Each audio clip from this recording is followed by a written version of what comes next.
Right. అంటే మీ కేసులో కాదు, జనరల్‌గా సీటు మార్పిడి ఎప్పుడుంటుందంటే సరిగ్గా పని చేయలేకపోతేనే, లేకపోతే నెగెటివ్ రిమార్క్ అంటే మిమ్మల్ని రిఫర్ చేయట్లేదు, జనరల్ సిచ్యువేషన్స్ చెప్తున్నా. అలాంటి సమయాల్లో మనం సీటు మార్పిడి చూస్తూ ఉంటాము.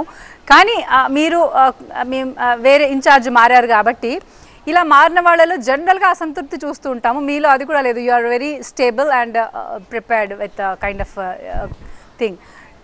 సో అంటే ఆ దిశలో పార్టీ మార్పు ఏమైనా జరగబోతుందా? మీరు వేరే పార్టీకి అంటే ఇలా పక్కన పెట్టిన వాళ్ళందరూ కూడా పార్టీ మారుతూ ఉంటారు in general scenario. Madam 3 things effect అవుతాయి. ఒకటి caste, corruption, inefficiency. General phenomena ఏంటంటే ఈ 3 ఇష్యూస్ ఒక అభ్యర్థి మీద పనిచేస్తాయి. Caste, corruption and inefficiency. ఆ 3 కూడా నాకైతే పరిగణలోకి రావు. బట్ కానీ ఏంటంటే జనరల్ ఒక లైన్ తీసుకుంటే పార్టీ ఆ లైన్కి కట్టుబడి ఉండటం అనేది ఒక ప్రధానమైనటువంటి అంశము.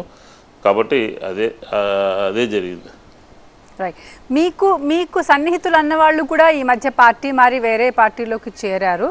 సో అంటే వాళ్ళ గురించి అంటే వాళ్ళు కూడా మీతో టచ్లో ఉన్నారని, సో అలాంటి మార్పు ఏమైనా జరగబోతుందా అనేసి కొంతమంది విశ్లేషిస్తున్నారు.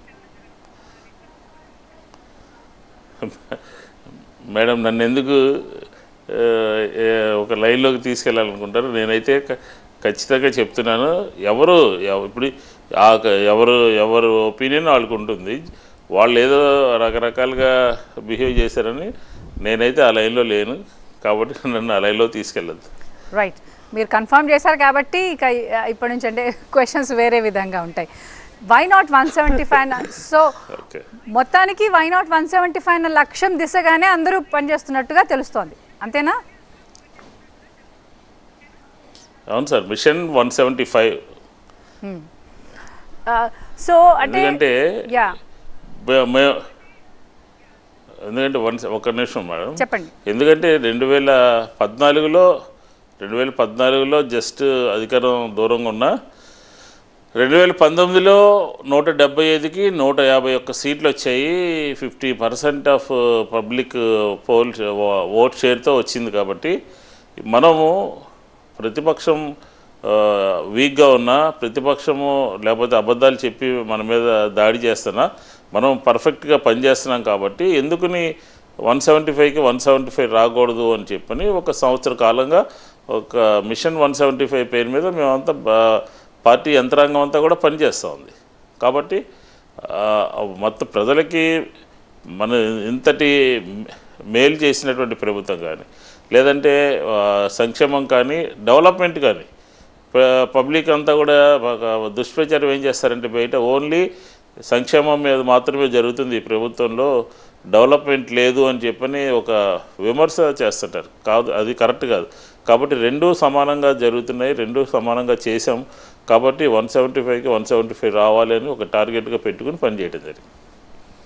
అదే దాని గురించి అడగబోతున్నాను. కాన్స్టిట్యుయెన్సీలో డెవలప్మెంట్, మీరు మీ కాన్స్టిట్యుయెన్సీ విజయవాడ సెంట్రల్ సంబంధించిన అభివృద్ధి కార్యక్రమాలు ఎంతవరకు అయ్యాయి? ఎందుకంటే ప్రజలు సంతృప్తికరంగా ఉన్నారు, ఎందుకంటే రిపోర్ట్ అక్కడి నుంచే వెళ్తుంది కాబట్టి టు ద అధిష్టానం. కాబట్టి how your constituency is satisfied?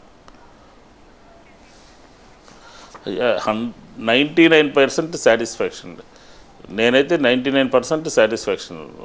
1% చిన్న చిన్న వర్క్స్ పెండింగ్ ఉన్నాయి తప్ప 4.5 years కూడా, ఆల్మోస్ట్ 5 years కూడా, గత 14 నుంచి 19 వరకు విజయవాడ సెంట్రల్ నియోజకవర్గం యొక్క ముఖ చిత్రం ఏ రకంగా ఉంది.